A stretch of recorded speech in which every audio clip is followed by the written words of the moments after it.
नमस्कार विद्यार्थी मित्रांनो, मी प्रियंका ग्लोबल ऑनलाईन मराठीमध्ये आपल्या सगळ्यांचं मनापासून स्वागत करते.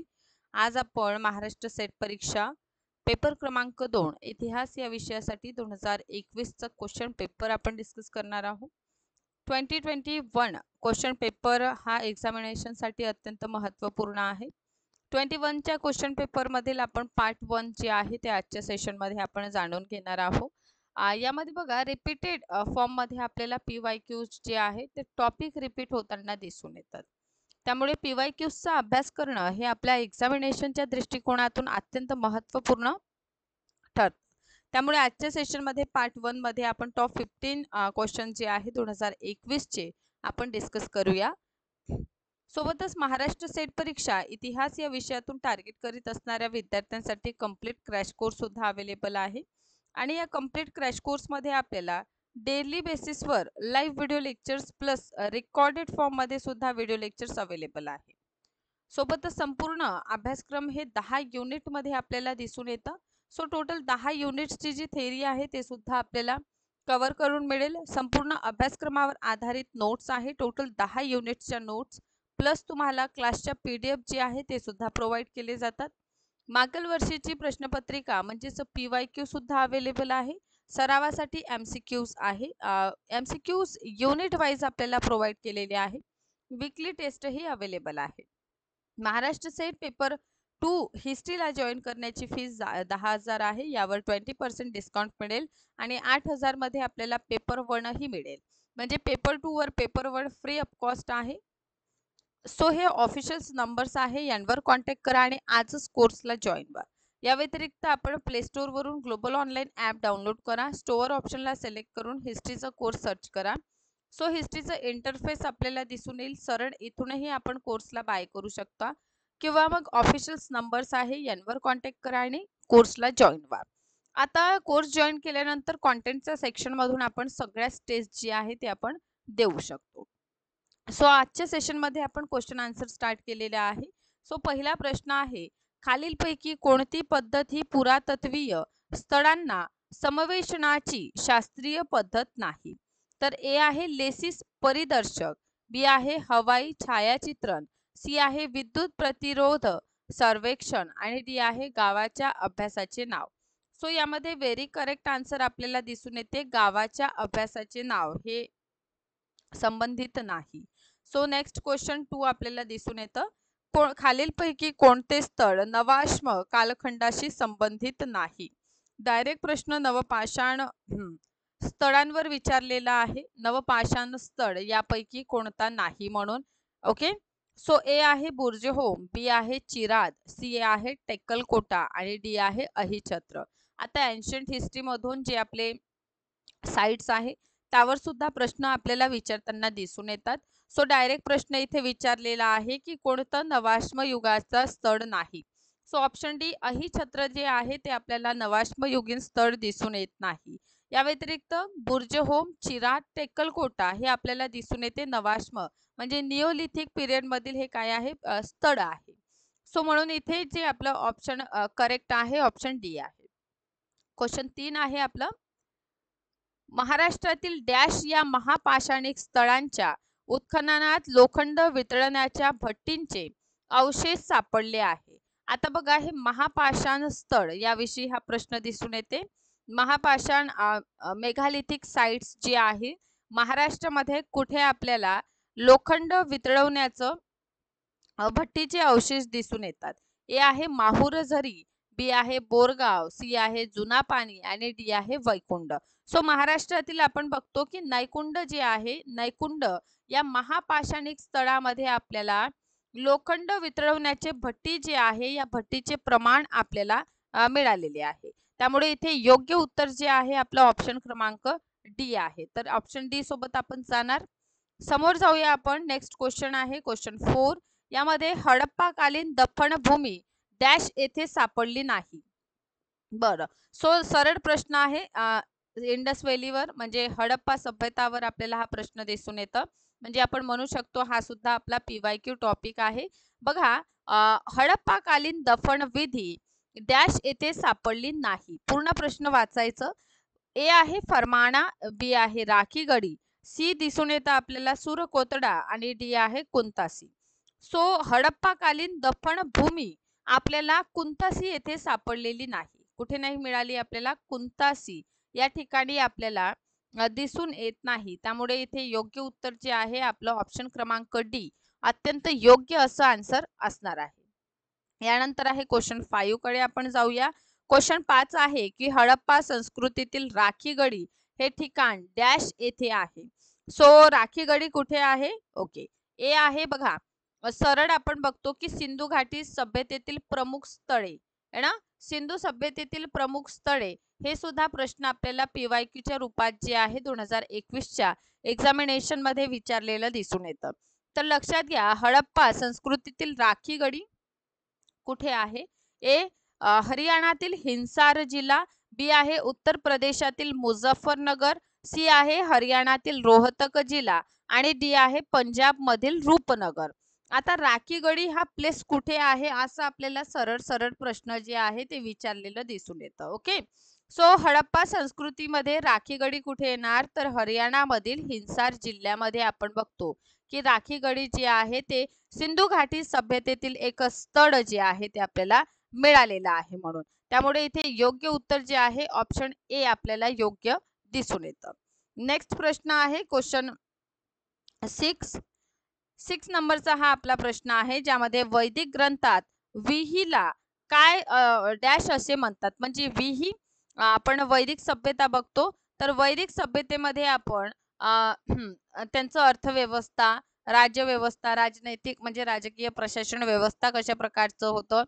यानंतरच्या भागामध्ये आपण बघितलेलं आहे की अर्थव्यवस्थेमध्ये कृषी आलं, ॲग्रिकल्चर, आणि ॲग्रिकल्चर मध्येच हा एक प्रश्न आपल्याला दिसून येते 2021 च्या क्वेश्चन पेपर मध्ये. बरं, तर बघा, ए आहे गहू, बी आहे तांदूळ, सी आहे जव आणि डी आहे मूग. आता वैदिक काळामध्ये विही म्हणजे काय? ठीक आहे, सो ऑब्विसली हे आपल्याला या 4 मधून एक ऑप्शन असं आपल्याला दिसून येतं. तर विही म्हणजे काय? तर विही म्हणजे तांदूळ आपल्याला दिसून येते. काय आहे विही म्हणजे? तर वैदिक ग्रंथामध्ये विही म्हणजे काय होतं? तांदूळ, आपलं राईस, भात ज्याला आपण म्हणतो ते होत असतं. त्यामुळे आपण समोर जाऊया. हा वैदिक सभ्यतेवर प्रश्न बघा, 2021 च्या क्वेश्चन पेपर मध्ये आपल्याला वैदिक संस्कृतीवर प्रश्न जे आहे दिसून येतात. सो हा एक प्रश्न झाला 6 नंबरचा. बरं, आता 7 नंबरचा प्रश्न बघा. ठीक आहे, 7 नंबरचा प्रश्न बघा. वैदिक समाजामध्ये जन या संज्ञेचा अर्थ पुढील प्रमाणे आहे. म्हणजे जन म्हणजे काय आहे असा अर्थ काय दिलेला आहे? ए बोलीभाषा, बी आहे जात, सी आहे आदिवासी समाज आणि डी आहे कुटुंब. बरं, सो जन म्हणजे काय असं आपल्याला विचारलेलं आहे.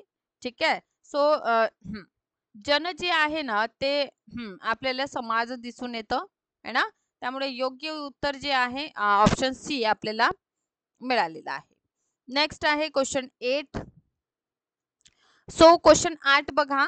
मौर्य राजा दशरथ यांच्या बराबर लेणी शिलालेख डॅश यांच्यासाठी लेणी कोरल्याचा उल्लेख आहे. आता मला सांगा, आपण मौर्य एम्पायरचा अभ्यास केलं, मौर्य वंशाचा आपण अभ्यास केलेला आहे आणि मौर्य वंशामध्ये आपण लेणी सुद्धा बघितलेली, स्पेशली दशरथ यांचं सुद्धा लेणी मी तुम्हाला सांगितलेलं आहे. सो यामध्ये ए आहे जैन, बी आहे बुद्ध, सी आहे भागवत आणि डी आहे आजीवक.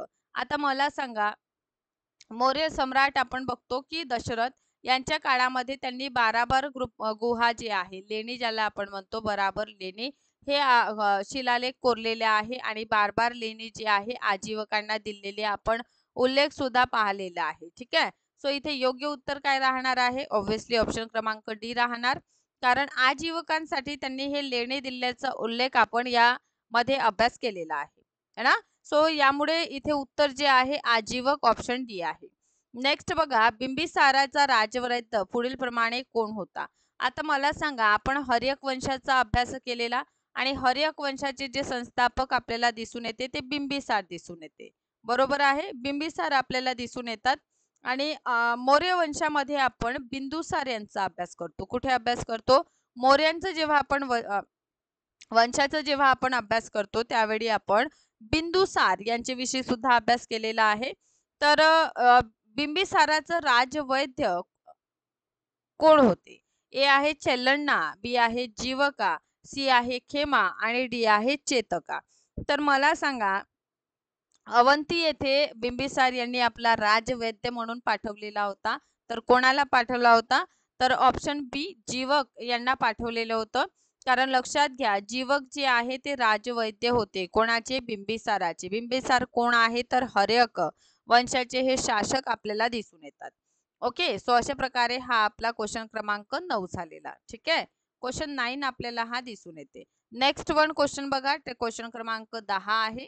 10 क्रमांकाचा प्रश्न आहे, मौर्य सम्राट अशोक यांची अभिलेखित प्रतिमा डॅश येथून आपल्याला प्राप्त झालेली आहे. ए आहे अमरावती, बी आहे नागार्जुन कोंडा, सी आहे कनग कनगनहल्ली आणि यानंतरचा ऑप्शन डी आहे जगयपेठा.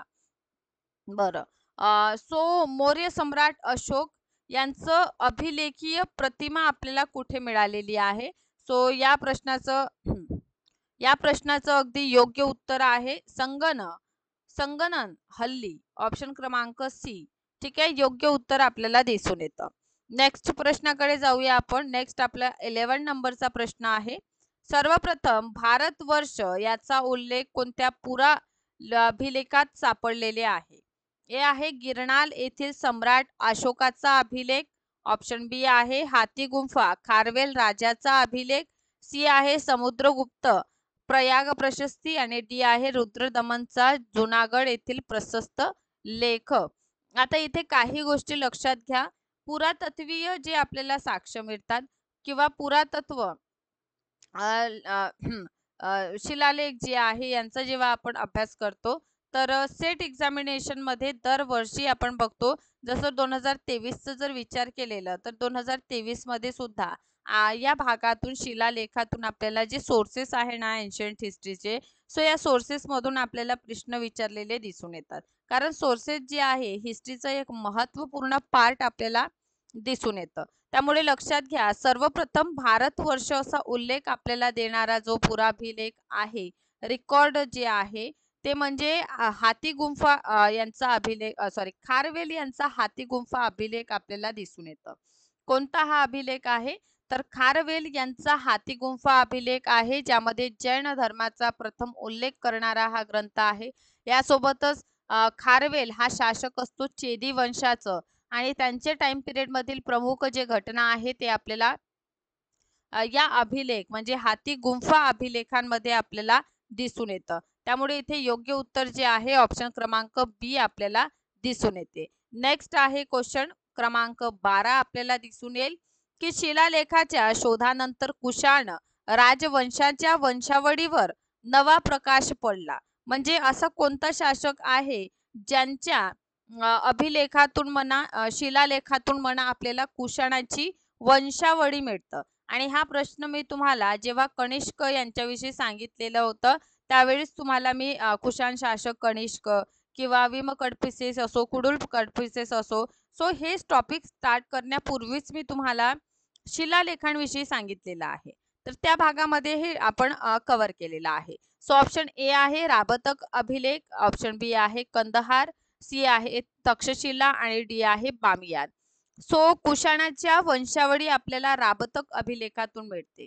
ठीक आहे, कुशाण शासक आपल्याला कनिष्क यांच्याविषयी माहिती देणारा हा राबतक अभिलेख आपल्याला दिसून येतो. यानंतरचा प्रश्न आहे की बोधिसत्व स्थितीमध्ये डॅश आपल्याला दिसून येते. ए व्यक्ती गृहत्याग करतो आणि ज्ञान प्राप्तीसाठी भटका होतो. बी आहे व्यक्ती सुधारक होतो आणि सामाजिक अडचणीच्या विरुद्ध मध्ये लढतो. ऑप्शन सी आहे व्यक्ती बुद्ध पदाच्या जवळ पोहोचतो आणि भूतदया बाळगतो व तसेच तो सर्व ज्ञान प्राप्तीचं निकट असतो. ऑप्शन डी आहे व्यक्ती बुद्ध विहारचा प्रमुख बनतो आणि सर्वांची काळजी घेतो. आता बोधिसत्व स्थिती म्हणजे काय? तर यामध्ये बघा विविध आपल्याला 4 ऑप्शन या ठिकाणी दिसून येतात है ना. सो या 4 ऑप्शन मध्ये बघा, व्यक्ती गृहत्याग करतो, ठीक आहे, आणि ज्ञान प्राप्ती करतो, त्यासाठी भटकतो, हा पहिला आहे. दुसरं सुधारक बनतो. तिसरा आहे व्यक्ती बुद्ध पदाच्या जवळ पोहोचतो भूतदया बाळगतो आणि सर्व ज्ञान म्हणजे काय करतात ते ज्ञान प्राप्तीच्या निकट पोहोचतात. त्यामुळे ऑप्शन सी जे आहे ते आपलं योग्य उत्तर दिसून येतं. नेक्स्ट आपण जाऊया. ओके, नेक्स्ट आपण 14 क्रमांकाच्या प्रश्नाकडे जाणार आहोत. सो खालीलपैकी कोणते स्थळ बौद्ध स्तूप असलेले स्थळ नाही? ठीक आहे. ए आहे पवनी, बी आहे भीतरगाव, सी आहे भट्टुप्रोलू आणि डी आहे आपलं वैशाली. तर कोणतं बुद्ध स्थळ नाही विचारलेलं आहे? आहे असं विचारलं का? नाही. तर क्वेश्चन आपल्याला काय करायचं आहे? योग्यरित्या वाचायचं आहे. ओके, सो या ठिकाणी लक्षात घ्या, योग्य उत्तर आहे आपला भीतरगाव. ठीक आहे, हे बौद्ध स्थळ आपल्याला दिसून येत नाही, अन्य आपल्याला दिसून येतात. नेक्स्ट वन आपण क्वेश्चन कडे जाऊया. 15 क्रमांकाचा प्रश्न आहे. प्राचीन भारतीय व्यापार मार्गांमध्ये खालीलपैकी कोणते शहर उत्तरापंथ आणि दक्षिणापंथ या मार्गांचा छेदबिंदू म्हणून वसलेले आहे?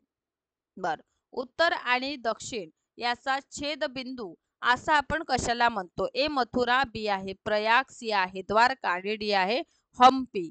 ठीक आहे. तर व्यापारासाठी आपण उत्तरेपासून तर दक्षिणेपर्यंत जे मध्यभागी आपल्याला पडणार, ज्याला छेदबिंदू म्हणूया, तो क्षेत्र म्हणजे मथुरा आहे. ठीक आहे, म्हणून योग्य उत्तर आपल्याला काय दिसून येईल? मथुरा.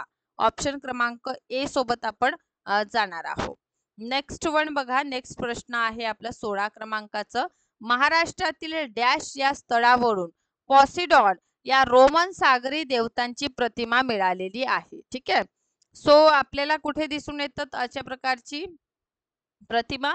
ए आहे ब्रह्मपुरी, बी आहे भोकरदन, सी आहे जुन्नर आणि डी आहे ऍडम. तर मला सांगा. बर, ठीक, इतकं भाग क्लिअर आहे. बर, सो बघा, हा स्थळ आपल्याला दिसून येते ब्रह्मपुरी. काय दिसून येतं? ब्रह्मपुरी. बर, नेक्स्ट वन क्वेश्चन आहे 17 क्रमांकाचं. खालीलपैकी 16 क्रमांकाचा हा प्रश्न आहे. खालीलपैकी कोणत्या अभ्यासकाने अलीकडे मेहरौली स्तंभलेखात उल्लेखित राजा चंद्र याची ओळख गुप्त सम्राट समुद्रगुप्त यांच्याशी केलेली आहे? सो ए आहे श्रीराम गोयल, बी आहे परमेश्वरी लाल गुप्ता, सी आहे रामशरण शर्मा आणि जी आहे अतितेश्वर झा. बर, सो कोणी मेहरौली स्तंभलेख यामध्ये जे राजा चंद्र आहे यांची ओळख समुद्रगुप्तांसोबत करणारे श्रीराम गोयल आपल्याला दिसून येतात. त्यामुळे इथे योग्य उत्तर ऑप्शन ए आपल्याला दिसून येईल. यानंतरचा 17 क्रमांकाचा प्रश्न बघा. दामोदरपूर पटानुसार उपारिक म्हणजे काय? डायरेक्ट आपल्याला उपारिक काय आहे विचारलेला आहे.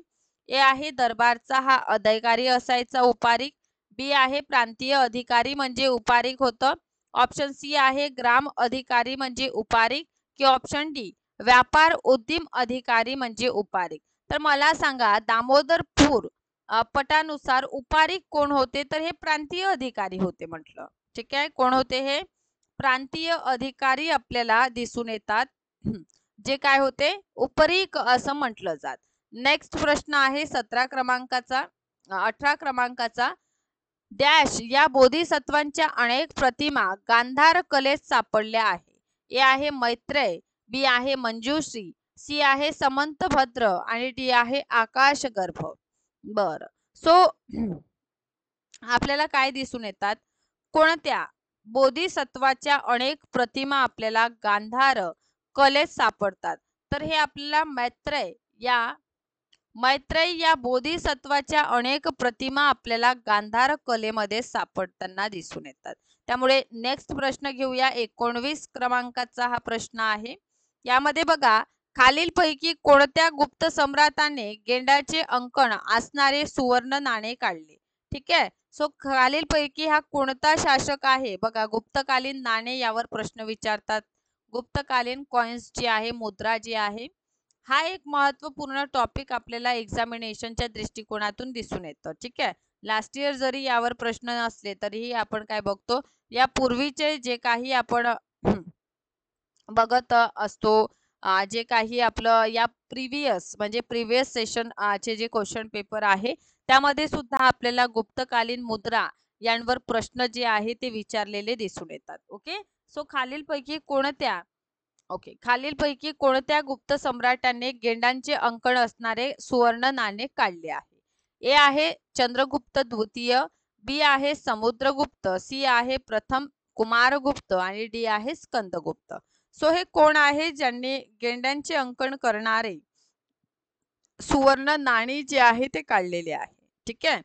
सो हे काढलेले आहे प्रथम कुमारगुप्त यांनी. कोणी काढलेले आहे? प्रथम कुमारगुप्त यांनी काढलेले आहे. त्यामुळे ऑप्शन क्रमांक म्हणजे कुमारगुप्त प्रथम जे आहे त्यांनी गेंड्यांचे अंकन करणारी मुद्रा जी आहे ते आपल्याला काढलेली दिसून येते. नेक्स्ट आहे 20 क्रमांकाचा प्रश्न. प्रसिद्ध अलाहाबाद प्रशस्तीचा लेखक कोण? आता बघा इथे दोन गोष्टी लक्षात घ्या. एक आपण एहोल प्रशस्ती बघतो. काय बघतो? एहोळ प्रशस्ती बघतो आणि एक आपण प्रयाग प्रशस्ती बघतो. ठीक आहे, प्रयाग प्रशस्ती. अल्टिमेटली आपण जर विचार केला तर ते हे दोनही जे प्रशस्ती लेख आहे या दोनहींवर आपल्याला प्रश्न जे आहे एक्झामिनेशन मध्ये दिसून येतात.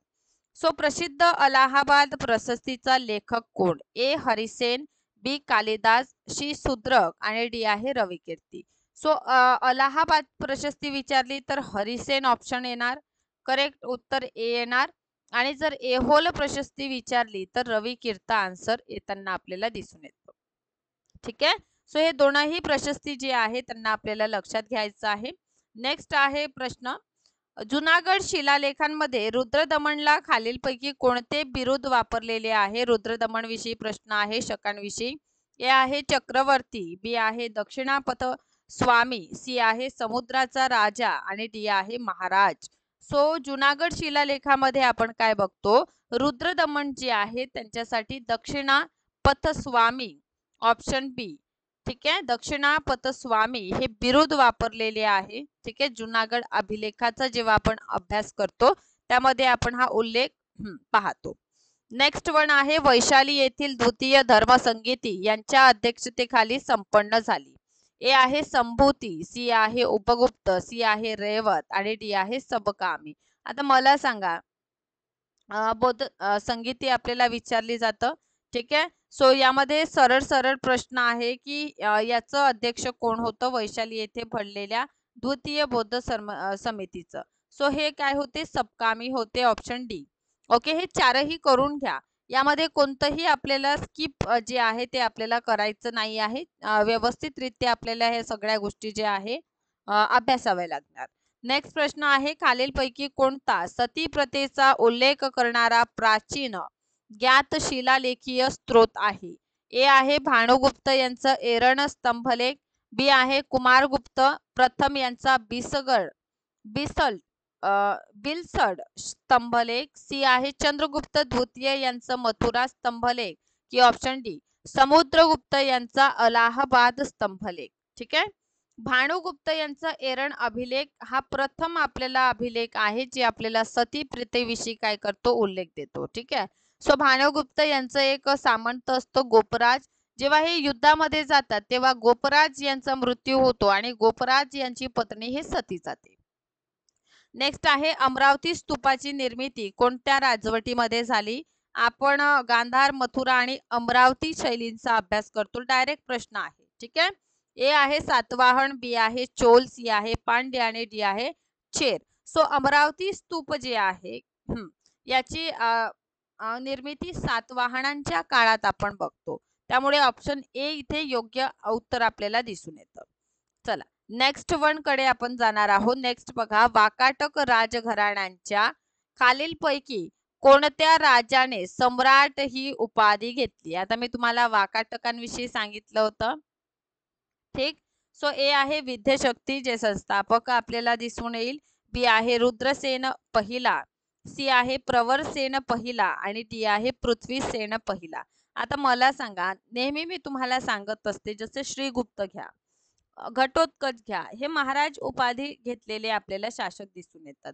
पण चंद्रगुप्त प्रथम जो आहे तो महाराजाधिराज अशा प्रकारचं टायटल असा जो बिरुद आहे तो धारण करताना आपल्याला दिसून येतं. आणि या ठिकाणी आपल्याला वाकाटकांविषयी सुद्धा विचारलेलं आहे की सम्राट उपाधी घेणारा कोण आहे? तर ऑप्शन क्रमांक सी प्रवरसेन पहिला आपल्याला दिसून येतं. नेक्स्ट आहे पूर्व मध्ययुगीन दख्खन प्रदेशातील कृती आणि कणिका म्हणजे काय आहे?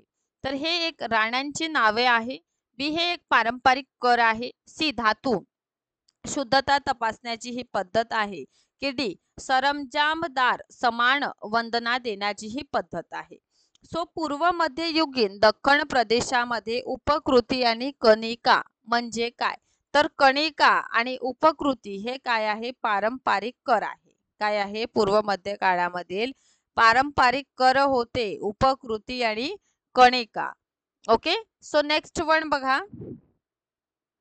बरं, नंतरच्या प्रश्नाकडे आपण वळतो. नंतर बघा, खालीलपैकी कोणत्या राजांच्या अभिलेखात डॅश दृष्टनिग्रह शिष्ट प्रती पालन असा वाक्य सतत येतो?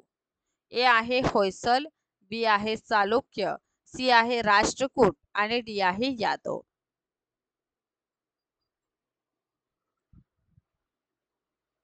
बर,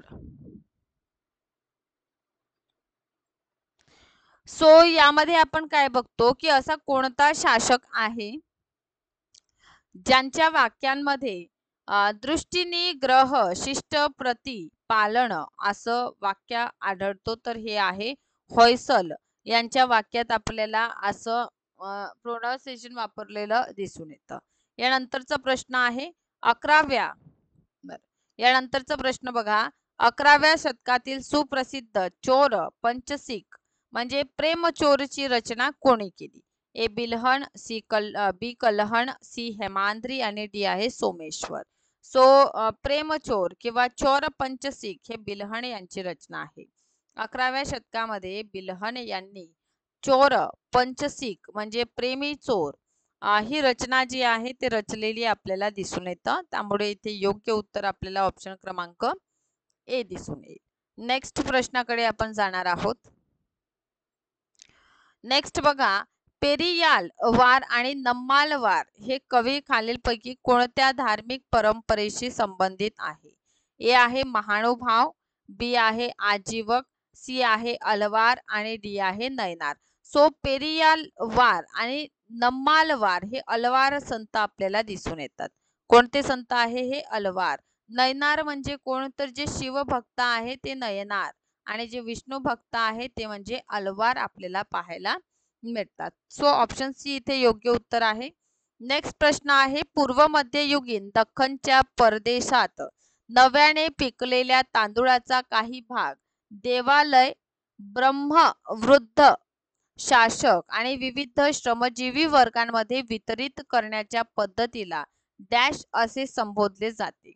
ए सर्व भरणम, बी आहे वृद्ध वर्ग पोषणम, सी आहे ग्राम पोषणम आणि डी आहे सर्व जीवनम.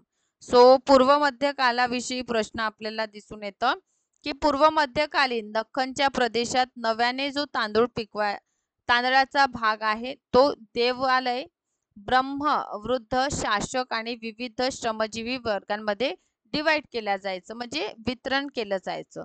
तर याला भृत्स वर्ग पोषणम असं म्हणतात. काय म्हणतात? भृत्स वर्ग पोषणम. ऑप्शन बी योग्य उत्तर आपल्याला दिसून येते. बरं, इथपर्यंतचा टॉपिक क्लिअर आहे. नेक्स्ट वन बघा, मायामाता, मानसारा, कामिका गामा या ग्रंथांचा विषय कोणता होता? ओके, सो यामध्ये ए आहे राजनैतिक तत्वज्ञान, बी आहे वर्ग जाती संस्कार, सी आहे रिच्युअल पार्टिसिपेंट इन सेंच्युरल इंडिया आणि डी आहे टेम्पल आर्किटेक्चर म्हणजे मंदिर स्थापत्य कला. ठीक आहे, मंदिर स्थापत्य कला. आता मला सांगा, मायामाता, मानसारा आणि कानिका गामा हा जो ग्रंथांचा विषय आहे तो पूर्णतः मंदिर स्थापत्य कलेशी रिलेटेड आहे.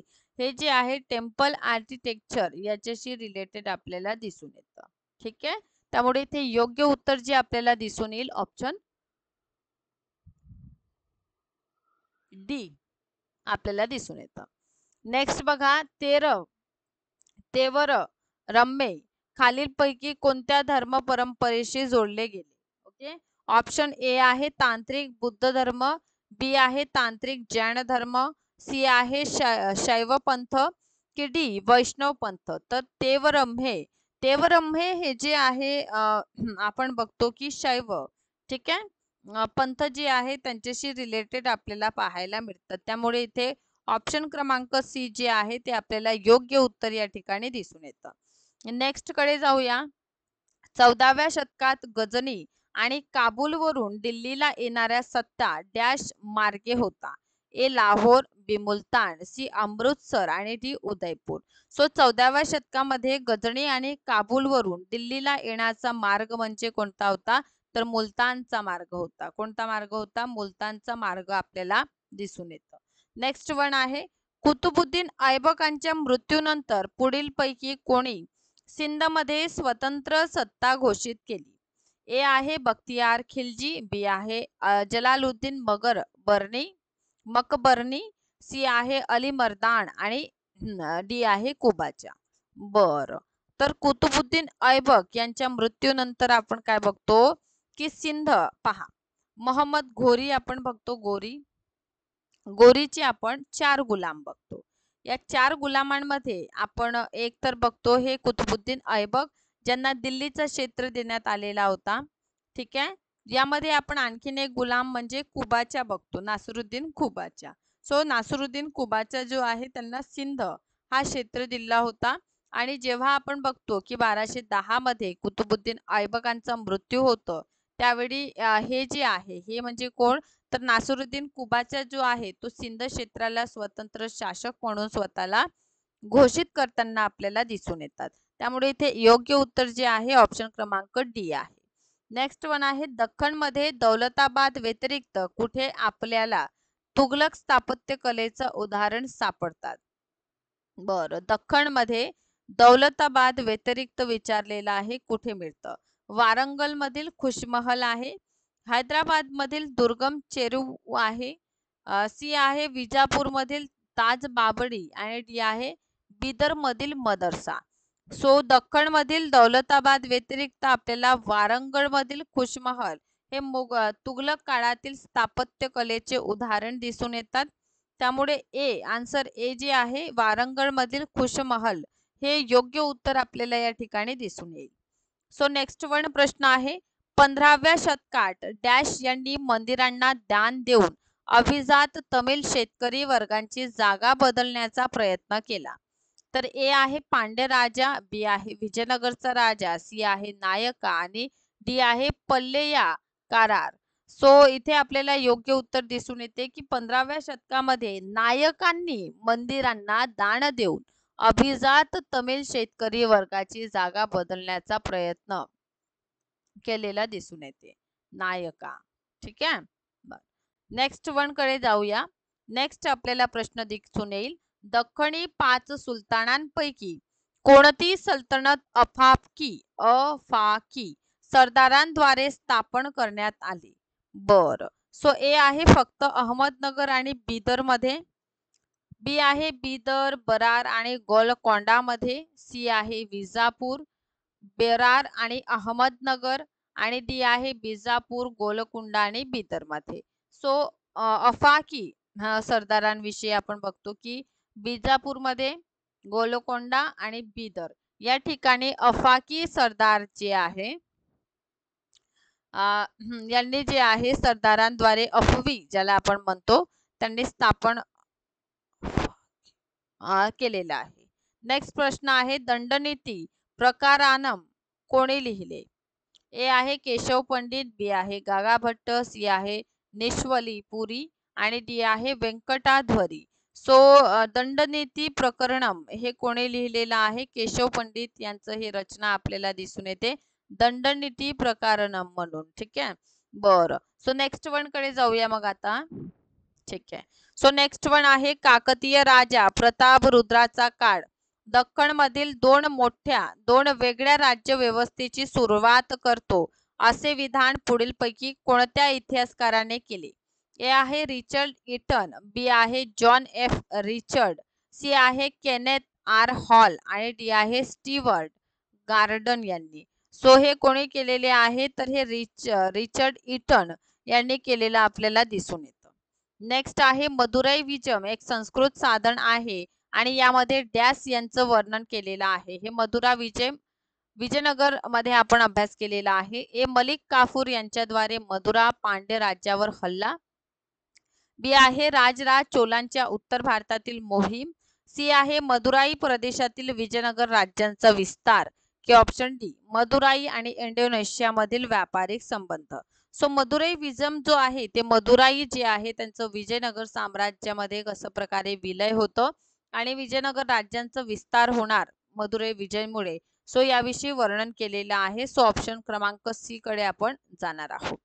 नेक्स्ट वन आपल्याला प्रश्न दिसून येते. उत्तर भारताच्या इतिहासातील वैशिष्ट्यपूर्ण कालखंड म्हणून सल्तनतीच्या स्थापत्यकडे पाहिले जाते ते प्रामुख्याने या कारणामुळे म्हणजे ए आहे नागरी केंद्राच्या विस्तारामुळे. बी राजपूत सत्तेचा उत्कर्ष. सी आहे आर्थिक रॅस आणि डी आहे जाती व्यवस्थेचा शेवट. तर उत्तर भारतातील वैशिष्ट्ये आपण बघतो की सल्तनत स्थापनेकडे पाहिले जाते ते म्हणजे नागरी सत्तेचा हा एक केंद्रबिंदू बनलेला आपल्याला दिसून येते. ठीक आहे. बर नेक्स्ट वन आहे हा भारतातील प्रथम स्वतंत्र सार्वभौम राजा म्हणून इल्ततमिशला का मानलं जातो. म्हणजे कारण सांगायचं आहे की भारतातील प्रथम सार्वभौम राजा इल्ततमिश का बरं आहे. तर ए त्याने स्वतःचा नावाचा खुतबा वाचला म्हणून. बी त्याने सर्व विरोधकांचा पराभव केलेला म्हणून. सी आहे ऐबक यांनी त्याला सुलतान म्हणून अधिकृतपणे नामित केले होते की त्याला खलिफाकडून मान्यतेचे पत्र दिले गेले. सो इथे जर असं बघितलं अकॉर्डिंग टू अवर जे काही अभ्यास आहे आपलं तर त्याला खलिफा कडून जे आहे मान्यता पत्र मिळालेली होती म्हणून आपण त्याला म्हणू शकतो. पण आन्सर की मध्ये ऑप्शन सी हा योग्य उत्तर दिलेलं दिसून येतं. ठीक आहे. नेक्स्ट वन जाऊया. डॅशने उत्तर भारतात इक्तादारी पद्धतीची सुरुवात केली. ठीक आहे. बरं इक्ताद्वारे इक्ता म्हणजे पर्टिक्युलर काय होतं क्षेत्र होतं. म्हणजे एखाद्याला आपल्या सैनिकी सेवेच्या बदलात नगद वेतन न देता हा पर्टिक्युलर क्षेत्र देणे. सो हा पर्टिक्युलर क्षेत्र जे दिलं जायचं त्याला इक्ता असं म्हणतात. तर हे कोणी सुरू केलं. ए कुतुबुद्दीन ऐबक यांनी. बी आहे इल्ततमिश यांनी. सी जलालुद्दीन खिलजी यांनी की अल्लाउद्दीन यांनी. सो व्हेरी इझी आहे ऑप्शन बी इल्ततमिश यांनी हे सुरू केल्याचं आपल्याला दिसून येतं. नेक्स्ट प्रश्न आहे दिल्ली सल्तनतच्या काळात उसर जमिनीचा काय अर्थ आहे. उसर जमीन म्हणजे कोणती. ए समृद्ध आणि सुपीक जमीन. बी आहे कालव्याचं सिंचन केलेली जमीन. सी विहीर आणि होजच्या मदतीने सिंचन केलेली जमीन. की डी बंजर आणि लागवडीखाली नसलेली जमीन. बर